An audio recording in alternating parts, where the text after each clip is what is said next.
สงฆ์ไม่ต้องเดินทางเข้าบ้านการใช้สื่อคือการทำงานเชิงรุกที่ดีที่สุดการรอให้คนเข้าวัดแล้วจึงแสดงธรรมเหมือนแต่ก่อนนั้นอาจจะสายเกินไป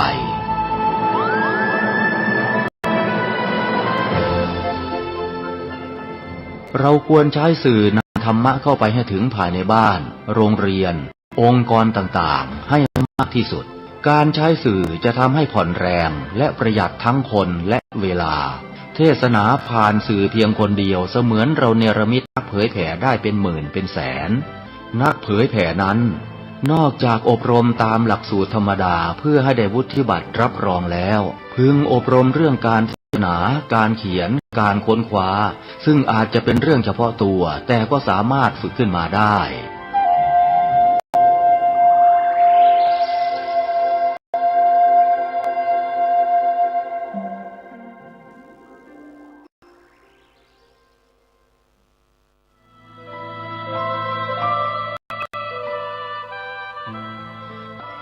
งานเผยแผ่พระพุทธศาสนาของไทยเราในขณะนี้อยู่ในลักษณะตั้งรับมากกว่ารุกไปข้างหน้ายุคแห่งการแข่งขันยุคแห่งการกล่าวอ้างเสรีภาพผู้เข้มแข็งจะชนะสุดท้ายจะครอบครอง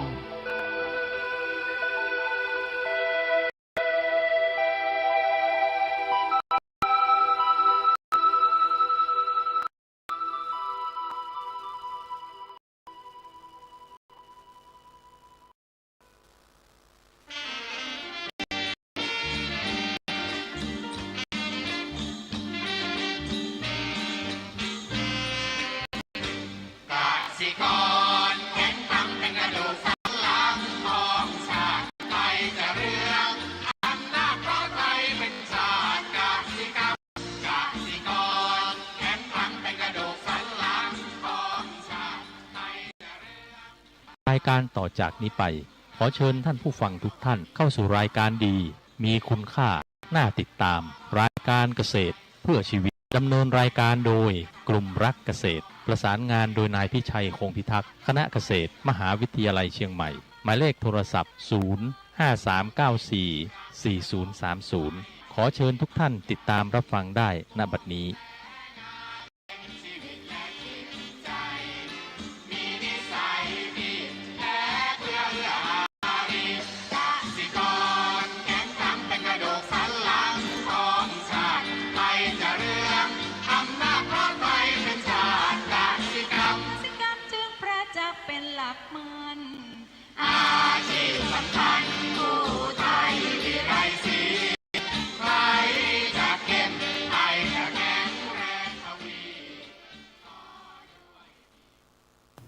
สวัสดีครับท่านผู้ฟังพบกับรายการเกษตรเพื่อชีวิตสำหรับวันนี้เสนอเรื่องฝึกเรียนรู้ตอนที่4ก่อนเข้าสู่รายการก็มีธรรมะมาฝากท่านผู้ฟังหัวข้อจากหนังสือพจนานุกรมพุทธศาสตร์ฉบับประมวลศัพท์เรียบเรียงโดยเทพเวทีประยุทธ์ประยุทธ์โตมหาจุฬาลงกรณราชวิทยาลัยพิมพ์เผยแพร่ปี2533หัวข้อธรรมะวันนี้คือมัตตัญญุตาคำว่ามัตตัญญุตาแปลว่าความเป็นผู้รู้จักประมาณนะคือความพอดีนะความเหมาะสมนะเช่นรู้จักประมาณในการแสวงหารู้จักประมาณในการใช้จ่ายพอเหมาะพอควรอันนี้ประมาณทีนี้ประมาณเนี่ยถ้าพูดแล้วก็ขยายความที่บอกว่าถ้าเป็นสมมุติว่าเป็นพระภิกษุเนี่ยนะพระภิกษุนี่ก็บอกก็เช่นรู้จักประมาณในการรับและบริโภคปัจจัย4ถ้าเป็นคฤหัสถ์เนี่ยรู้จักประมาณในการใช้จ่ายบริโภคทรัพย์นะพระมหากษัตริย์รู้จักประมาณในการลงทันอาญาและในการเก็บภาษีเป็นต้นอันนี้รู้จักประมาณเนี่ยถ้าพูดถึงเราเนี่ยก็เอาเรื่องใกล้ตัวของเรารู้จักประมาณคือตัวเราเองนี่แหละต้องรู้จักประมาณในการที่จะแสวงหาทรัพย์นะท่านผู้ฟัง ขนาดที่พอเหมาะแล้วก็รู้ประมาณในการจับจ่ายทรัพย์ของเราเนี่ยพอเหมาะสมนะนี่ปกติถ้าเราหาประมาณได้เนี่ยนะแล้วก็ใช้จ่ายอย่างเหมาะสมเนี่ยมันจะมีเงินที่เก็บออมได้แต่ถ้าไม่รู้ประมาณในการจับจ่ายใช้สอยเนี่ยบางทีมันไม่อยากได้นู่นอยากได้นี่ก็ตามใจตัวเองก็เรียกว่าประเภทที่แบบว่ายอมเป็นหนี้ไปกู้หนี้ยืมสินมาเพื่อจะเอามาจับจ่ายในสิ่งที่เราต้องการแล้วก็เป็นเหมือนกับว่าเริ่มเป็นหนี้นี่คนเป็นหนี้เนี่ยท่านผู้ฟังเขาคงรู้ว่ามันหยุดไม่ได้เหมือนกันนะบางทีนะสังเกตคนเป็นหนี้เนี่ยมันเคยเป็นหนี้เล็กไหมเนี่ยนะก็มาเรียกว่าได้มาก็จ่ายหนี้ไปทีนี้อยากได้มามันก็รายได้ไม่พอรายจ่ายก็เป็นกู้หนี้ยืมสินไม่อีกนี่มันก็มีกองหนี้หลายกองมากขึ้นมันหมุนหนี้ไม่ทันละมันเอาเงินมาจับจ่ายใช้สอยไม่ทันนะที่มันก็จะกลายเป็นเรื่องที่ว่าอาจจะล้มละลายขายทรัพย์ขายอะไรต่างๆถ้ามันหาทางออกไปได้มันก็กุ้มใจก็เครียดนะหลายคนเครียดบางทีก็ฆ่าตัวตายหนีหนี้ต่างๆทั้งหมดแล้วก็มันก็เป็นตัวที่ว่าความเครียดที่เกิดขึ้นจากการเป็นหนี้มันทุกข์จริงๆนะมันทุกข์ร้อนมันไม่อยู่ไม่มีสุขเคยไปพบคนที่เป็นหนี้ท่านผู้ฟังคือจากที่บอกว่าเขาเริ่มต้นเป็นหนี้เขาแรกๆไม่มากหรอกแต่มันเป็นนิสัยที่เริ่มต้นขึ้นมันเริ่มแล้วปุ๊บมันก็หนี้ก็กองโตมากขึ้นนะมันก็กลายเป็นคนที่แบบเป็นหนี้ปุ๊บเนี่ยใครก็ไม่อยากคบเพราะกูยืมคนนู้นมาก็ไม่มีเงินให้เขายืมคนนี้มาก็ไม่มีเงินเขาเพราะนั้นอยู่ในสังคมเราเหมือนกันเพราะฉะนั้นบางทีเราต้องดูนะท่านผู้ฟังว่าในการที่เราจะคบหาสมาคมก็เลือกคนที่ดูให้ดีๆเป็นหนี้เป็นสินมันหรือเปล่าขอยืมและบางทีที่เราใจอ่อนไม่ยืมนู่นยืมนี่นะมันก็ได้คืบเอาศอกประเภทอย่างนั้นมันไม่หยุดนะสังเกตคนที่เป็นหนี้ท่านผู้ฟังแรกๆบอกยืมเท่านี้มาครั้งที่สองก็ยืมมากขึ้นมันโอ้โหมันมากมันคือเหมือนกับว่าเขาคิดจะเป็นบุญคุณนะแต่ที่ไหนได้ตอนหลังๆเนี่ยถ้าไม่อีกก็ไม่มีบุญคุณและลบหลู่ต่างๆเกิดขึ้นมันบางทีอย่าเป็นนี่ดีกว่านะนี่มันทำให้เรานิสัยเสียไม่รู้จักประมาณในการบริโภคทรัพย์ที่เราหามาได้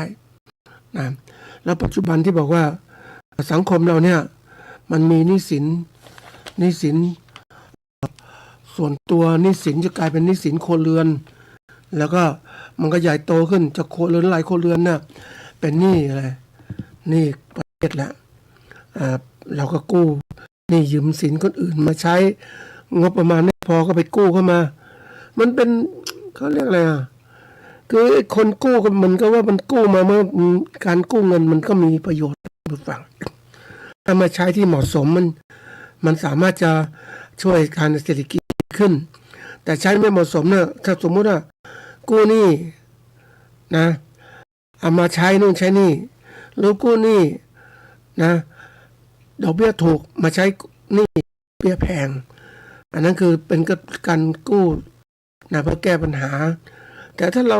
กู้มาเนี่ยเราไม่รู้จักใช้มันเกิดประโยชน์มันก็เป็นหนี้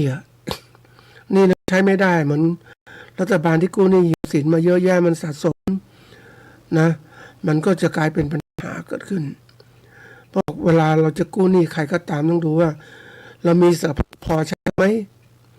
ถ้าไม่พอใช้เราก็หยุดดีกว่าเพราะถ้าเราไปก่อนหนี้มาแล้วเนี่ยมันต้องใช้เสียชื่อเสียเสียงเราจะหมดเลยถ้าเราไม่ใช้หนี้ต้องใช้นะท่านผู้ฟังโดยเฉพาะหนี้บุญคุณพ่อแม่ก็ต้องใช้ก็เราก็ถือเป็นผู้ที่มีความกตัญญูแต่เราไม่ใช้เลยเนี่ยมันแต่นี้คนพูดตรงๆนะท่านผู้ฟังคนเราเนี่ยไม่คำนึงพ่อแม่เลี้ยงมาตั้งนานให้ต่างๆด้วยความเมตตานะจะใช้คืนไม่ใช้คืนก็ด้วยความรักที่พ่อแม่มีต่อลูกแต่ลูกแทนที่จะคิดว่าเฮ้ย ถึงเวลาแล้วเนี่ยเราได้รับเงินต่างๆแล้วเนี่ยมีเงินแล้วก็ควรจะใช้หนี้พ่อแม่บ้างแต่บางคนไม่สนใจเลยนะอะไรมันไม่รู้จะเรียกอะไรท่านผู้ฟังก็ทิ้งให้พ่อแม่อยู่ในความยากลำบากไอ้พ่อแม่ก็เหมือนกับว่าไม่อยากรบกวนลูกเพราะลูกก็รู้ว่าความรักมันก็ทำให้คนตาบอดนะท่านผู้ฟังมันก็เหมือนกับความรักตัวเองทุกอกทุกใจก็ไม่อยากบอกลูกไม่อยากกวนลูกยิ่งลูกมีครอบครัวมีหลานแล้วไม่อยากกวนเลยอดมื้อกินมื้อไปอยู่งั้นนะรอวันตายแต่นี่ลูกดีๆมันต้องมาดูแลแต่นี่ดูแลมันเหมือนกับว่าก็ยังคำพูดคำหนึ่งที่บอกว่าลูกของผมเนี่ยยังไม่มีอะไรจะกินเลยแล้วจะเอาเงินที่ไหนไปให้พ่อแม่ล่ะมันอะไรที่มันเริ่มเนี่ยจะบอกว่าถ้าเป็นหนี้ต้องรู้จักใช้เราต้องรีบสะสมเพราะว่าถ้ารู้จักประมาณในการหาในการใช้เรารู้ต้องเตรียมการนะยิ่งไปดูเรื่องหนึ่งที่เกิดคือมีการวิเคราะห์ว่าผู้ที่เกษียณควรจะมีเงินเก็บเท่าไหร่ถึงจะพอกินไม่ต้องอาศัยใครอีกโอ้เยอะมากท่านผู้ฟังเราจะดูถ้าเราเกษียณอายุหรือว่าเรา60 ปีอาจจะบริษัทให้เราออกเราต้องมีเงินก่อนต้องคิดนะท่านผู้ฟังไม่ใช่ปล่อยไปนะต้องหัดคิดตรงนี้ว่าเฮ้ยเราต้องเตรียมการไว้อย่างน้อยเราสมมติเราใช้วันละ500เนี่ยปีหนึ่งต้องใช้เท่านะเดือนละ3 เดือนละ1,500วันละ500เดือนละ1,500ละนะเราต้องคิดแล้วนะมันต้องคิดว่าเฮ้ยนะเตรียมการ500ไม่เดือนละ1,500นะ500นี่โอ้เดือนละ15,000นะต้องคิดนะ15,000 บาทต้องเตรียมการได้15,000 บาทเดือนเนี่ยปีใส่แล้วนะ10 ปีเท่าไหร่20 ปีเท่าไหร่ต้องเตรียมอย่างนี้เพราะเราจะไปพึ่งพาอาศัยคนอื่นได้ยังไงต้องหาตัวเองเพราะนั้นต้องหาเตรียมตัวว่าต้องจับมีเงินเก็บสะสมไว้ใช้ในยามที่เราแก่ชรานี่คือการรู้จักประมาณเราไม่ใช่ว่าเฮ้ยเราก็ประมาณในช่วงเวลาสั้นๆเราไม่เป็นนะเราใช้ระดับหนึ่งที่ว่าพอประมาณในการบริโภคในวันของเราเป็นอย่างนี้รายปีต้องมีเท่านี้ราย20 ปีต้องมีเท่านี้ต้องเตรียมการไว้เพราะนั้นมันไม่พอก็ต้องหาสิประมาณในการหาทรัพย์เป็นยังไงจะมาทำหาเช้ากินค่ำมันไม่ได้แล้วเดี๋ยวนี้ต้องหัดคิดเข้าใจนะเป็นเรื่องของมองชัดมองให้รถเป็นระบบเราถึงจะทำให้ชีวิตปลอดภัยนะหลายคนมีการเตรียมการไม่รู้จักเนี่ยชีวิตที่แบบแทนที่จะปลอดภัยมันกลับกลายเป็นภาระให้กับคนอื่นๆนะอย่างบางคนที่อย่างระดับประเทศนี่ภาระนะรัฐบาลชุดนี้ไปกู้มาสมมตินะกู้มาก่อนนี่ก็สิทธิ์แล้วจะใช้ไหมนะบางทีกู้มาเพื่อจะเอาเรามาใช้อะไรใช้เป็นเดือนข้าราชการประนุนนี่มันคุ้มไหมเขาบอกเวลากู้เงินมาต้องเอามาใช้ในการลงทุนให้ผลตอบแทนมากกว่าดอกเบี้ยที่เราไปกู้มาเราต้องหัดคิดไม่ใช่กู้มาแล้วเนี่ยสนุกสนานเพลิดเพลินเงินหมดจะทำยังไงนะมันมีช่วงหนึ่งที่ตอนช่วงหนึ่งของเทศบาลนะท่านผู้ฟังอันนี้ของจริงมันเป็นวิกฤตนะอาจจะช่วงของปฏิวัติหรืออะไรเนี่ยแล้วก็วิกฤตนักท่องเที่ยวไม่ค่อยมาเงินจับเงินต่างๆไม่ค่อยมีท่านผู้ฟังโครงการที่จะพัฒนาไม่พัฒนาแล้วเพราะว่าไม่มีเงินในการก่อสร้างโน่นนี่อันนี้โดยเฉพาะท้องเทศบาลนะท่านผู้ฟังก็ไปถามทำไมไม่มีก็ว่ามันไม่มีเงินนะไม่เก็บภาษีไม่ได้ตามเป้าอย่างวันนี้เขาก็เตรียมการแล้วว่าคือประเทศไทยเนี่ยมันเป็นวางแผนการพัฒนามันไม่ถูกต้องบางอย่างวันนี้เราเน้นเฉพาะรายได้จากการท่องเที่ยวนะคมนาคมอย่างเนี้ยแต่อุตสาหรายได้หลักๆจากเศรษฐกิจต่างๆมันได้เข้าเป้าท่านผู้ฟังเพราะนั้นถ้าท่องเที่ยวไม่มาทำไงเราไม่มีรายได้เราเน้นในพวกพัฒนาแบบนี้มันก็เลย มายั่งยืนอย่างประเทศญี่ปุ่นเนี่ยพัฒนาเป็นอุตสาหกรรมไม่ว่าไฟฟ้าอิเล็กทรอนิกส์ต่างๆพวกยานยนต์ต่างๆนะเขาทำได้เต็มที่แล้วก็ขายส่งออกนอกประเทศก็มีรายได้เข้าประเทศเขาคนก็มีเงินทำแต่ตอนนี้เราไม่ได้คนยุคปัจจุบันนะตกงานเริ่มแล้วนะครับจากที่ประเทศไทยนั้นเริ่มใช้ AI บางคนเริ่มใช้เพราะจ้างงานก็น้อยลงแล้วนะจ้างงานน้อยลงแล้วเศรษฐกิจแบบนี้นะการท่องเที่ยวน้อยลงแล้วก็จะมีเรื่องของเงินเฟ้ออีกต่างหากคนประหยัดจับจ่ายใช้สอยไม่มีภาษีคือเก็บภาษีไม่ค่อยได้มันไม่รู้จะพัฒนาอย่างไรแล้วนะมันจะเริ่มเขาเรียกเศรษฐกิจชะงักงันรัฐบาลก็เตรียมการจะขึ้นภาษีจากน้ำมันขึ้นแล้วรัฐบาลจะขึ้นภาษีก็คาดหมายว่าต้องขึ้นอยู่แล้วภาษีมูลค่าเพิ่ม 7% เป็น 10%โอ้ตัวนี้มันก็ซ้ำเติมนะรายได้ไม่ปรับแต่รายจ่ายสูงมากขึ้นคนจะอยู่อย่างไรที่เขาบอกจึงมีเพลงที่แบบรวยไม่ไหวแล้วเนี่ยนะก็แน่นอนมันเป็นประชดอ่ะแต่ตอนนี้มันเรียกว่าอาจจะแย่ลงนะท่านผู้ฟังบริหารประเทศเก่งเนี่ยเราจะแย่ลงแล้วเราจะเตรียมการอย่างไรวันนี้ต้องคิดแล้วต่อคือเราจะไปหวังว่าเขาจะแจกเงินอันนี้ก็เริ่มจะแจกเงินเพื่อลดภาระต่างๆของคนที่เดือดร้อนนะน้ำมันที่เพิ่มราคามากขึ้นค่าจะต้นทุนผลิตสูงขึ้นคนก็รายได้ก็เท่าเดิมเนี่ยมันเงินมากขึ้นเงินเฟ้อมากกว่าอัตราดอกเบี้ยเงินฝากเอาไปเงินฝาก50 ตังค์หรือบาทหนึ่งเท่านั้น100ต่อปีเนี่ยแต่เงินเฟ้อเนี่ยประมาณ 2-4% อย่างเนี้ยมันจะไหวไหมล่ะนะเพราะนั้นเอามาใช้ก็หมดไปค่าเงินมันตกลงเนี่ยเราอยู่ไหวไหมอันนี้ต้องคิดแหละนะเพราะนั้นที่เล่าตรงนี้เพื่อให้ดูรู้จักประมาณนะเป็นยังไงนะอาจจะยาวสักนิดนึงแต่วันนี้ถ้าคนเตรียมการไว้นะมองไปข้างหน้าว่าเฮ้ยเราต้องเตรียมเงินไว้จะแก่จะเฒ่าต้องหัดเตรียมเงินไว้อาจจะรู้สุร่ายในการจับจ่ายใช้สอยสินค้าที่มันฉบฉวยต่างๆมันหรูหรามันก็มาเป็นนึกถึงคนที่รายได้ไม่มากนะท่านผู้ฟังรายได้ไม่มากถ้าอยากจะมีนาฬิกาดีๆนะนาฬิกาดีๆเนี่ยโอ้มันแพงทีเดียวนะก็ขอแม่ไปซื้อนาฬิกาให้มันหรู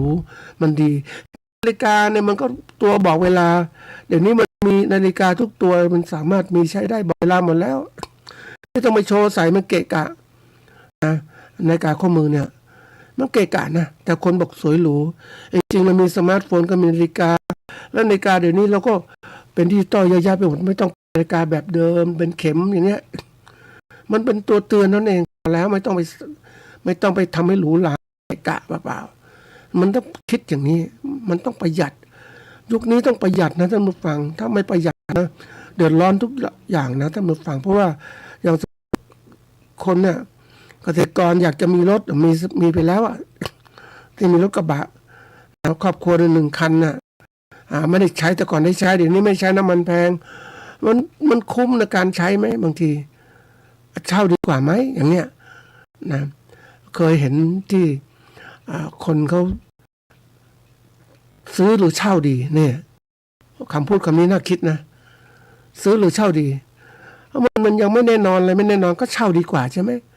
รายได้ก็ไม่นอนแต่ถ้าเราไปซื้อมันนะเป็นหนี้แล้วมันใช้ไม่ได้มันไม่ได้อาจจะใช้มันไม่คุ้มค่าการลงทุนเราต้องคุ้มค่าหัดต้องมองว่ามีเงินเนี่ยคุ้มค่ากับการลงทุนไหมมันได้ผลประโยชน์ตอบแทนมากไหมนะไม่มั่นคงก็อย่าเพิ่งไปลงทุน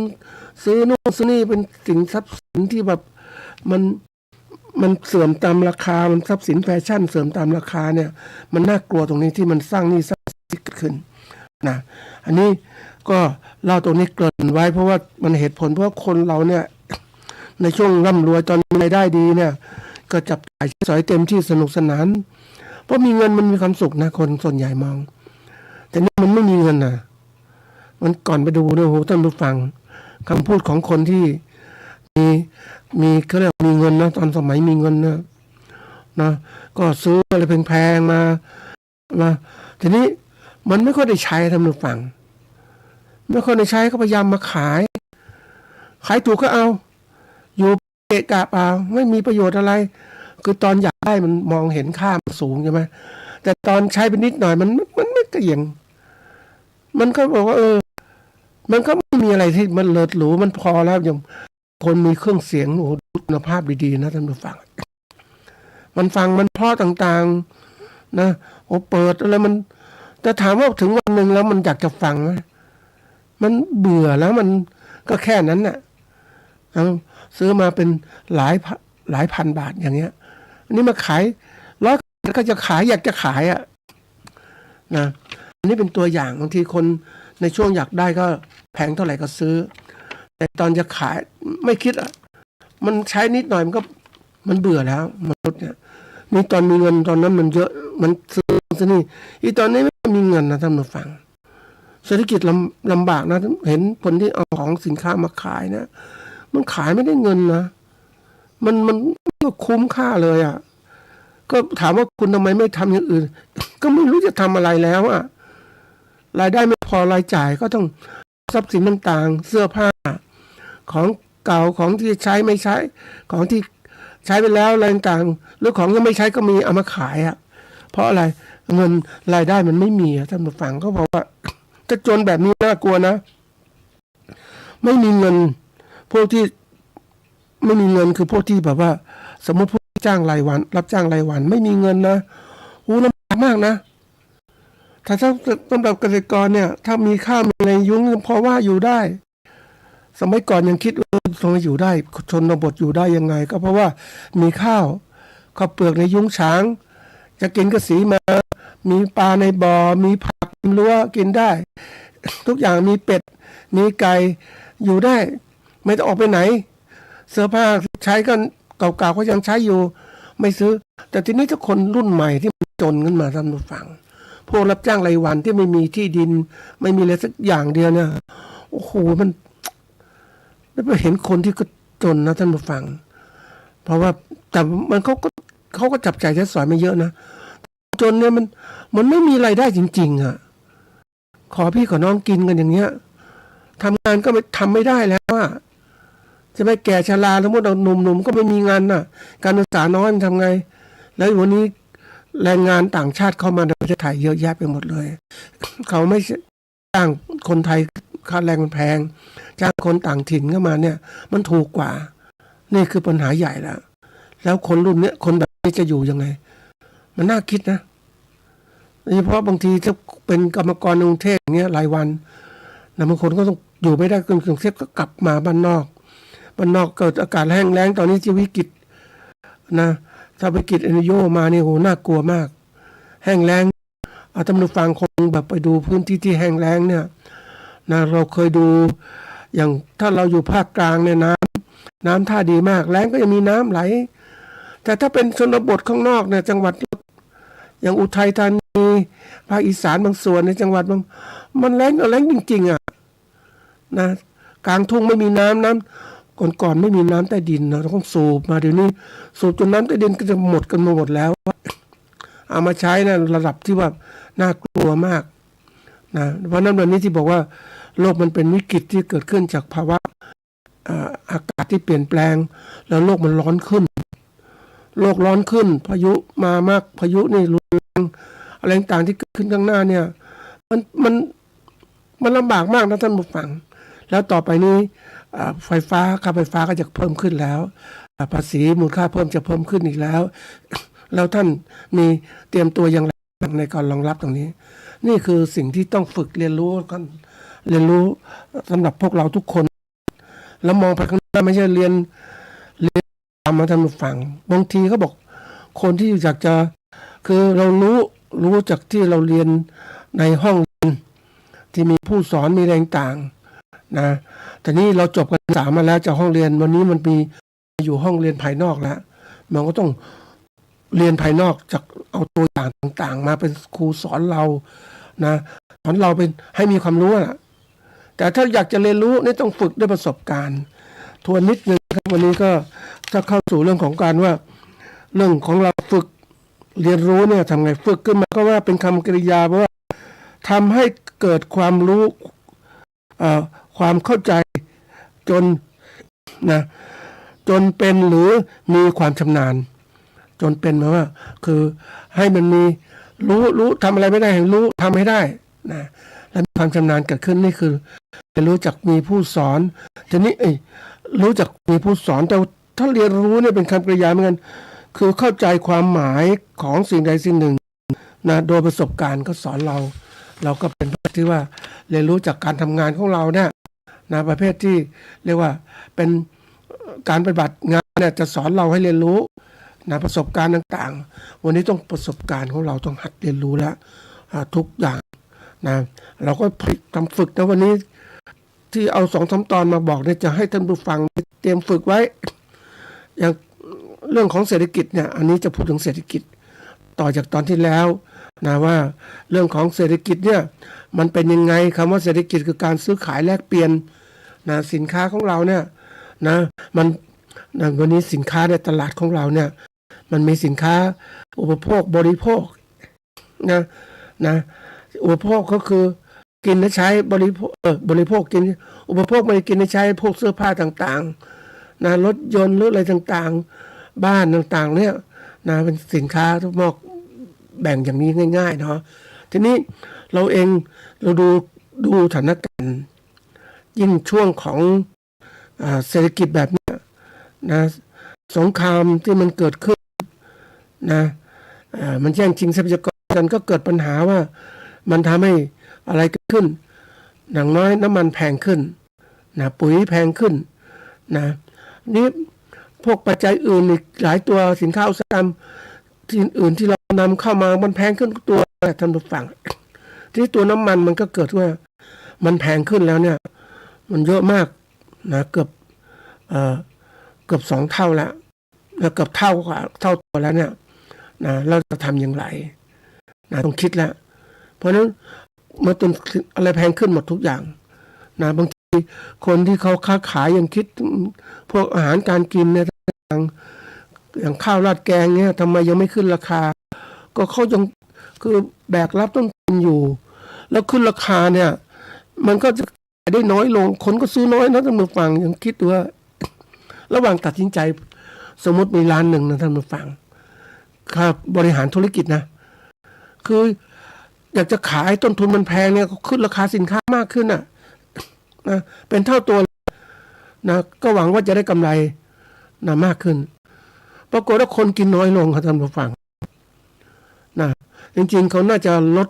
เอาราคาที่แบบเดิมแต่ขายมากขึ้นพอประคับประคองไปได้คนยังกินได้แต่นี่คนโอ้สินค้าแพงคนก็ไม่ซื้อแล้วก็ไปทำกินเองที่บ้านดีกว่าไหมนี่เริ่มแล้วอย่างเราเห็นตอนนี้พวกตามห้างต่างๆพวกร้านอาหารต่างๆที่เหลือหรูเนี่ยคนก็กินน้อยลงแล้วคือมันเริ่มกระเทือนแล้วนะทีนี้มาดูที่ข้าวราดแกงชาวบ้านเนี่ยเขาแบกรับนะเขาก็กลัวว่าก็ขึ้นราคาคนก็กินลงเขาพยายามที่จะยังไงก็ได้ขอกำไรนิดหน่อยแต่ขอสินค้าได้ขายอย่างน้อยเรียกลูกค้าไว้เพราะทุกอย่างมันแข่งแย่งขันตลอดเวลาถ้าคุณบริหารไม่เป็นเนี่ยคุณไม่ได้กำไรแล้วคุณก็ขาดทุนคุณไม่มีโอกาสร้านบางร้านเนี่ยเลิกนะท่านผู้ฟังยังไปดูเนี่ยนะอย่างช่วงโควิดที่ผ่านมาเนี่ยเขาเล่าสถานการณ์ให้ฟังว่าค้าขายไม่ค่อยดีเลยนะมันคือคนแต่ก่อนเนี่ยคือเดินทางน้อยลงเพราะมันกลัวติดเชื้อใช่ไหมแต่ยุคนี้คนเดินทางน้อยอีกปัญหาน้ำมันก็เกิดขึ้นคนลูกค้าเข้าร้านก็น้อยอีกมันจะแบกรับไงคนงานก็ยังต้องดูแลคนงานอีกมันก็เริ่มคิดแล้วจะไปไหวไหมช่วงตัดสินใจของเจ้าของร้านจะอยู่หรือจะไปดี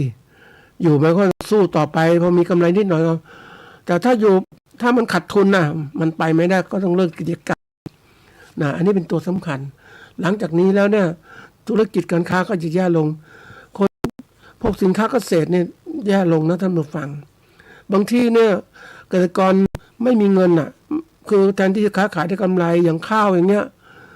แทนที่จะได้กำไรเหมือนยุคก่อนเดี๋ยวนี้มัน ข้าวกลางก็กดราคานะก็ขายพอได้เจ้าทุนนะท่านผู้ฟังกำไรนิดหน่อยแล้วยิ่งมาอะไรขึ้นราคาหมดเขาก็จะหยุดการผลิตนะในช่วงก่อนๆก็เห็นนะท่านผู้ฟังไม่ทำนาทำไม่ไหวต้นมันสูงเดี๋ยวนี้ทำนาโดยใช้เครื่องจักรมาหมดแล้วนะเอา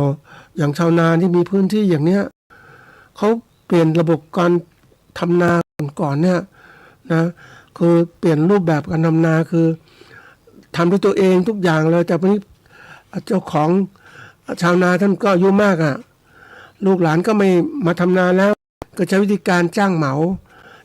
ไถดะแปลนะไถดะทำนาทำข้าวจ้างคนมาหรือเครื่องจักรดำหวานเวลาเก็บเกี่ยวก็ใช้รถจ้างเขาเก็บเกี่ยวน้ำก็เครื่องสูบน้ำก่อนมีเวลาน้ำมันเยอะก็ปล่อยน้ำตามลำเดี๋ยวนี้น้ำไม่พอมันก็ต้องสูบเพราะฉะนั้นต้นทุนการผลิตสูงมากเลยนะจากค่าเชื้อเพลิงนี่ตอนนี้มันสูงนี่แล้วเนี่ยเราทันยังไงมันอยู่ไม่ได้แล้วมันจะเริ่มเขาเรียกเริ่มขาดทุนเริ่มจะมีปัญหาในอนาคตอันนี้เป็นเรื่องที่น่ากลัวนะหลังจากนี้แล้วเนี่ยอาจจะเข้าสู่ยุคของข้าวยากหมากแพงแล้วนะเพราะว่าอะไรก็คือว่าชาวนาหรือเกษตรกรไม่ปลูกข้าวไม่อะไรต่างคือน้อยลงทำน้อยลงเพราะว่าเนื่องจากทำแล้วก็ขาดทุนมันอยู่ไม่ได้นะดูรัฐการบริหารเนี่ยมันไม่มีการเตรียมการต่างๆที่มากพอนะปล่อยให้ทุกคนที่แบกรับภาระไปเนี่ยโดยเฉพาะผู้ผลิตสินค้าเกษตรผู้ต่างๆผลิตสินค้ามาต้นทุนมันสูงอยู่แล้วค้าขายไม่ได้เนี่ยมันลำบากนะแล้วยิ่งจะส่งของไปขายต่างประเทศก็ลำบากอีกมันก่อนมาเจอมาตรการกีดกันการค้าแม่มันประเทศจีนน่ากลัวนะประเทศจีนนี่ฉลาดมากเลยเราทำธุรกิจกับเขาต้องเก่งมากนะถ้าไม่เก่งนี่อยู่ยากเขาดูว่าสินค้าไทยมันมีมันจะเข้าประเทศเขากีดกันเขาก็สร้างกฎเกณฑ์มาตรการกีดกันการค้าเราเปิด FTA เขาก็จริงแต่เขาก็ว่าสินค้าคุณไม่ได้คุณภาพสินค้าคุณปนเปื้อนสารเคมีตรงนู้นตรงนี้เพื่อจะหาอะไรหาการกดราคาคุณขายไม่ได้ฉันเป็นประเทศซื้อของคุณนะเพราะนั้นคุณขายไม่ได้ครับประเทศฉันเนี่ยคุณก็อยู่ลำบากเนี่ยมันมองออกคนพวกนี้คือการทำธุรกิจท่านผู้ฟังมันต้องรู้ว่าเราสมมุติว่าเราเองเนี่ยเป็นเกษตรกรหรือเป็นผู้ผลิตสินค้าเราทำการค้ากับคนจีนคนจีนนะแล้วเราก็ค้าขายเข้าประจำเป็นพ่อค้ามาซื้อเราเอาสินค้าไปขายวันดีคืนดีเขามาพ่อค้าคนนี้มากดราคาเราเลยฉันซื้อเขาเนี่ยราคาต่ำลงฉันเนี่ยคุณจะขายไม่ขาย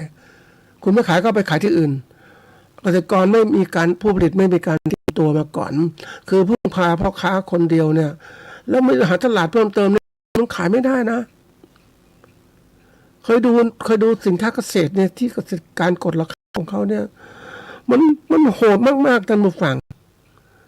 แล้วเราเป็นเกษตรกรไปค้าขายเนี่ยสินค้าเกษตรค้าขายไม่ได้ก็เน่าเสียใช่ไหมมันนึกถึงไอ้คนที่ขายกล้วยท่านผู้ฟังซื้อกล้วยมาขายนะขายไม่ได้คือกล้วยก็ซื้อมาถูกอยู่แล้วเขาค้าขายไปพอมีกำไรแต่ค่ามันเหลือมันเน่าเสียก็ให้วัวกินให้อะไรกินให้ปลากินก็ทิ้งไปแล้วแต่ว่าจะมาขายลดราคามันไม่ได้มันไม่คุ้มเลี้ยงอย่างนั้นดีกว่านะนี่คือเขาคิดไงท่านผู้ฟัง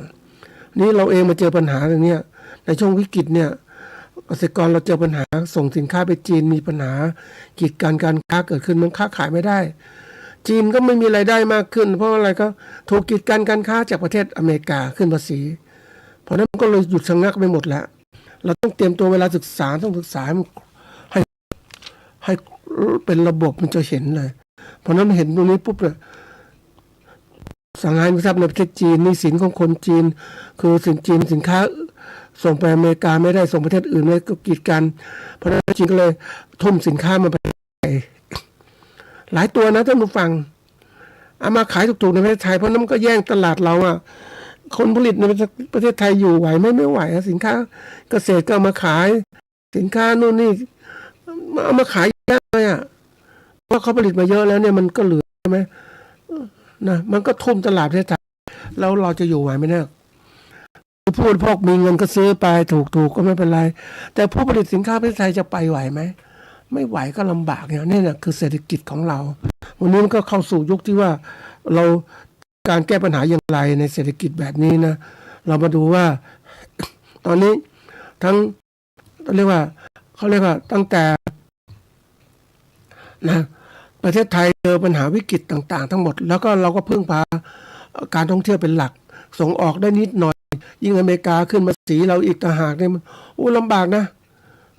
แล้วสินค้าของเราก็เป็นเกษตรด้วยเนี่ยอย่างประเทศก็ไม่มีเงินซื้ออย่างเนี้ยแล้วลูกค้าของเราเนี่ยมันก็เราไม่มีเงินทำไงเราอยากจะค้าขายกับคนรวยๆนะนี่ปัญหาหลักของเราที่บอกว่าชั่วโมงที่แล้วพูดถึงว่านี่คุณและธุรกิจสูงมากเลยมันขาดสภาพคล่องลดการบริโภคต่างๆคนไม่มีเงินอ่ะค่าเงินบาทแข็งกระทบส่งออกและท่องเที่ยวผลิตภาพต่ำแรงงานนอกระบบเพิ่มคือคนต่างชาติก็มาแล้วมาทำงานเยอะแยะในประเทศอย่างที่เราพักเราก็เจอแรงงานต่างชาติใหญ่บ้างคนพม่าบ้างเขาไม่ในตำรวจฝั่งเขาก็มาที่ประเทศไทยมันก็เหมือนกับแรงงานไทยก็ไปทำงานที่อื่นอย่างเงี้ยทีนี้ตอนนี้ที่อื่นก็กดแล้วก็เขาเรียกว่ามันไม่คล่องนั้นคนไทยไปทำงานต่างประเทศไม่ค่อยได้เท่าไหร่ละอันนี้มันก็เลยกลายเป็นปัญหาว่าแรงงานก็เข้ามาทำอย่างบางทีเคยไปเห็นของจริงนะท่านผู้ฟังในกรุงเทพเนี่ยคนจีนอพยพมานะไม่อพยพมาท่องเที่ยวมาทำงานในประเทศไทยมาทำงานค้าขายเลยท่านผู้ฟังมันเป็นเรื่องที่แบบคือจีนเขาก็เดือดร้อนคนเขาเยอะเขาออกคนส่งคนมามันก็เขาก็มาค้าขายแข่งกับคนไทยต่างๆทั้งน่ากลัวนะแล้วเราจะค้าขายอย่างไรปกติพ่อค้าก็เป็นคนเชื้อสายจีนคนไทยเชื้อสายจีนดั้งเดิมเขาค้าขายเก่งชอบอาชีพนั้นคนรุ่นใหม่เขาก็มาเหมือนกันแล้วคนไทยทำไงคนไทยก็ชอบอยู่สบายๆเศรษฐกิจของเราเป็นการเกษตรเนี่ยใหญ่นะเพราะว่าไม่ก็เดือดร้อนไม่อยากค้าขายคนไม่ชอบค้าขายก็มีนิสัยอย่างนี้แต่ไปเห็นคนจีนมาทำการค้าขายในประเทศไทยแล้ว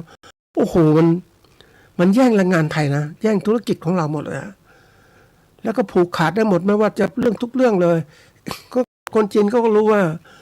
สถานการณ์เศรษฐกิจของประเทศยังไงเพราะนั้นเขาก็เริ่มอพยพมาอยู่ประเทศไทยแย่งคนไทยยังไงอันที่ถัดมาคือเรื่องการเมืองเราไม่แน่นอนหลักนะเราก็ตั้งแต่ปฏิวัติแล้วก็เป็นประชาธิปไตยระดับหนึ่งแต่ประชาธิปไตยแบบนี้มันยังไม่ของแท้นะมันคือประชาธิปไตยที่มาจากคนที่มีคุณภาพประเทศคือคนไทยเนี่ยพูดจริงคนไทยมีคุณภาพระดับหนึ่งนะมีความรู้ความสามารถระดับหนึ่งแต่ว่ายังไม่เก่งนะท่านผู้ฟังมองคนก็ไม่ออกเลือกคนก็ไม่เป็นนะเพราะนั้นอย่างที่บอกว่ายังคิดนะประชากรทุกคนในประเทศไทยนะมีคุณภาพเป็นคนนั่นนะท่านผู้ฟังคนหนึ่งมีการศึกษาดีๆมีอะไรทุกอย่างก็มี1 เสียงแต่คนยากคนจนก็มี1 เสียง1 เสียงทีนี้คนยากคนจนมองโลกเป็นยังไงเพราะว่าเขาไม่ได้รับการศึกษาที่มากพอเขาไม่ได้มองอะไรต่างๆที่เป็นระบบก็มองเฉพาะมีรายได้นะอย่างเมื่อก่อนที่บอกช่วงเลือกตั้งนะไปเห็นเขาถ่ายรูปไปดูว่าเฮ้ยนี่นะเขาได้เงินวันนี้นะเขาจะเลือกพรรคนี้พวกนี้เขาจ้างให้เลือกก็เลือกไปที่เห็นเป็นหาเลยเดี๋ยวก็4 ปีก็เปลี่ยนแล้วถามว่าคนพวกนี้เขาเข้ามาเนี่ยเขาเป็นอะไรคนไม่มีคุณภาพอีกใช่ไหมนะเพราะมาจากคนไม่มีคุณภาพเลือกคนไม่มีคุณภาพเพราะนั้นเป็นประชาธิปไตยก็ได้คนไม่มีคุณภาพมาปกครองประเทศเพราะประชากรของเราไม่มีคุณภาพมันต้องรอช่วงหนึ่งเพราะเราปฏิวัติมาเนี่ยคือธรรมชาติของประเทศพัฒนาเนี่ยเขาไม่ต้องการให้คนฉลาดต้องการให้คนมีการศึกษามากๆพวกฉลาดพวกมีการศึกษามากๆเนี่ยมันพูดมากมันอะไรต่างๆมันเดือดร้อนพูดได้เลยเพราะมันไม่ง้อคนมันเก่งคนเก่งพวกนี้มันต้องมันอย่างนี้อย่างในอเมริกาเก่งๆเขามีอย่างนี้ประชาธิปไตยจากคนเก่งๆมีคนดีมีคุณภาพก็เลือกคนมีคุณภาพแต่เราเนี่ยเป็นอย่างนี้เพราะเราปฏิวัติมานาน สอนคนให้เป็นแบบเขาเรียกว่าบังคับคนนะเอาแค่นี้พอไม่ต้องเยอะนะมันก็เป็นคนไม่มีการศึกษาแล้วระบบของการศึกษาประเทศไทยก็คนมีเงินต้องการศึกษาได้สูงคนไม่มีเงินต้องศึกษาพ่อแม่คุณต่ำอย่างเนี้ย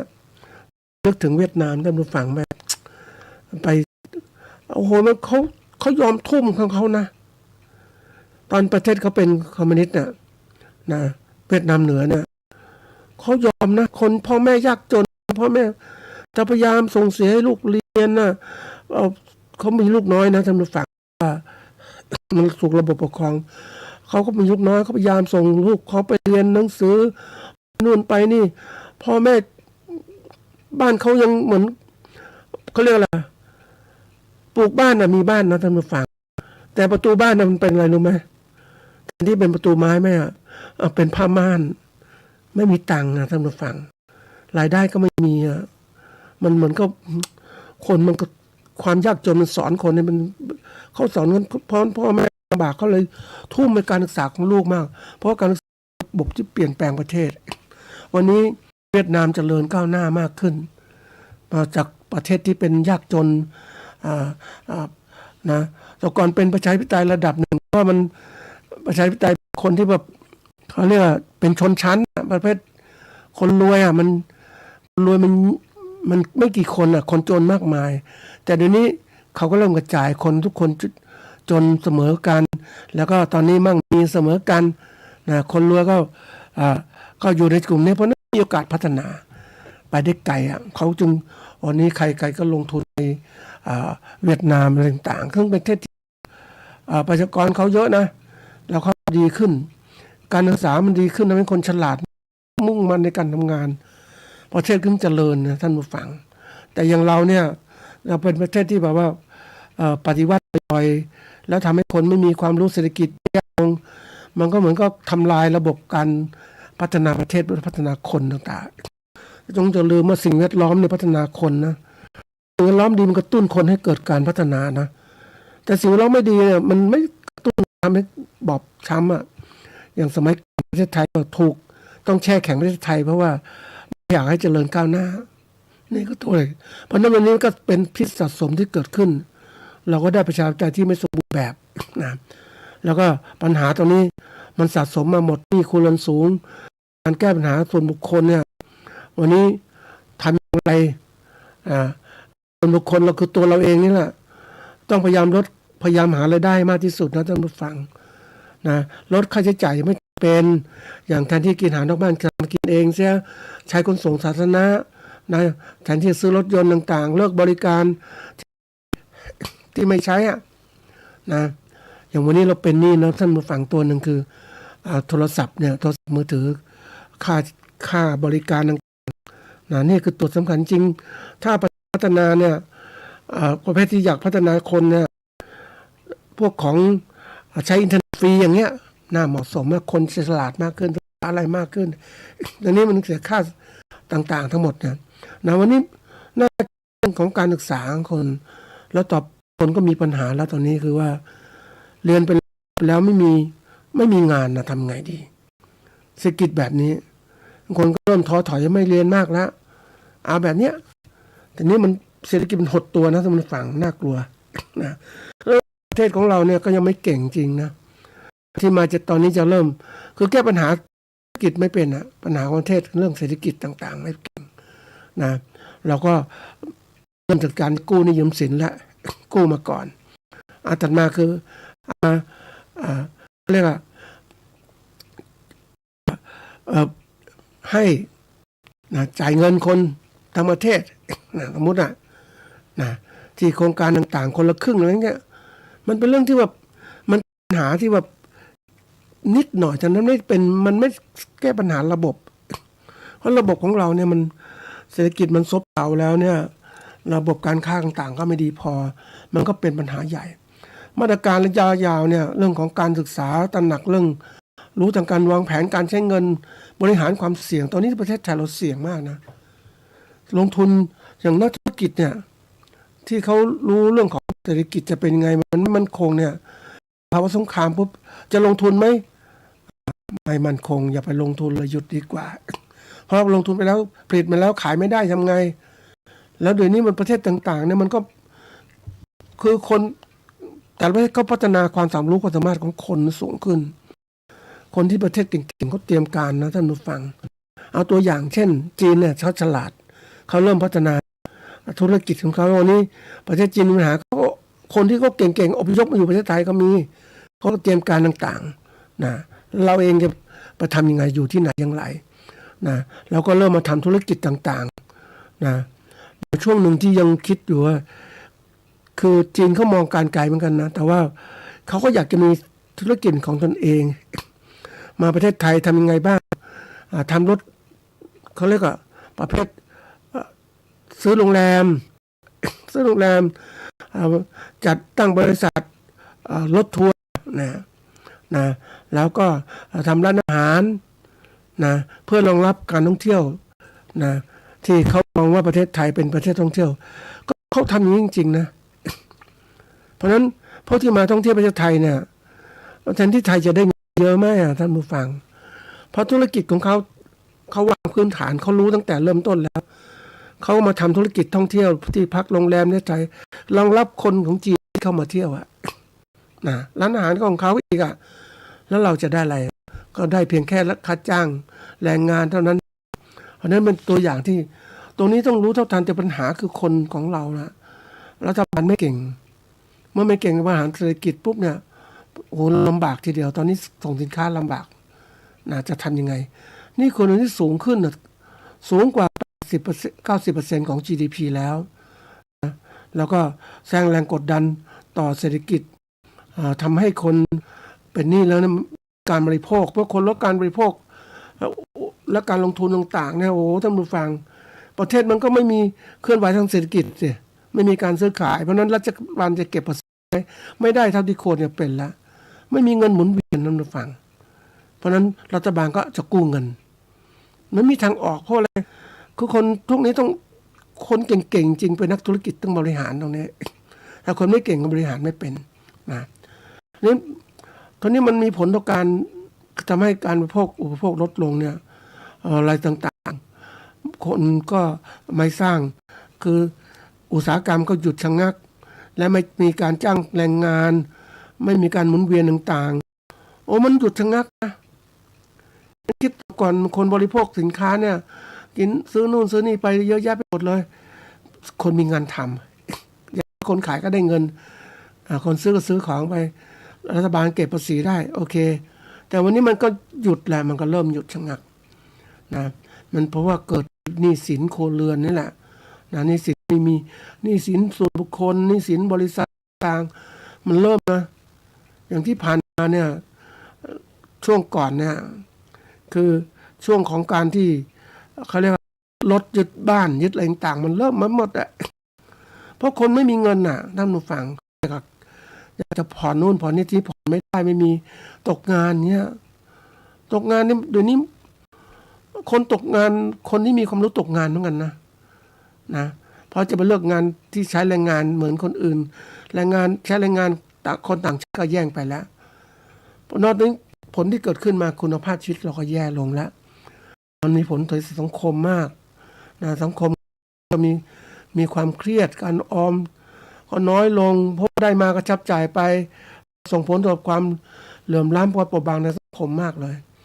กลุ่มที่มีรายได้ต่ำเนี่ยเดือดร้อนนะท่านผู้ฟังตั้งแต่เรื่องของขึ้นราคาน้ำมันต่างๆจะเพิ่มขึ้นแล้วสินค้าขึ้นราคานี่ลำบากนะคนที่มีรายได้ต่ำลำบากแต่คนไม่ได้สูงเนี่ยพวกนี้ก็เดือดร้อนนิดหน่อยไม่เท่าไรแต่แนวโน้มตรงเนี้ยมันมีคือสงครามยังไม่หยุดนะแล้วเศรษฐกิจหนี้สินก็ครัวเรือนก็ยังสูงอยู่คนก็จับจ่ายใช้สอยลงเพราะนั้นอาจต้องเผชิญสภาพของการที่ว่าการหยุดชะงักพัฒนาเศรษฐกิจของเรานะเพราะว่าเศรษฐกิจไม่ขยายตัวนะเหมือนกับที่เคยเล่าให้ท่านผู้ฟังช่วงของการปฏิวัติเนี่ยปฏิวัติ 7-8 ปีที่ผ่านมาเนี่ยนักธุรกิจไม่ลงทุนนะ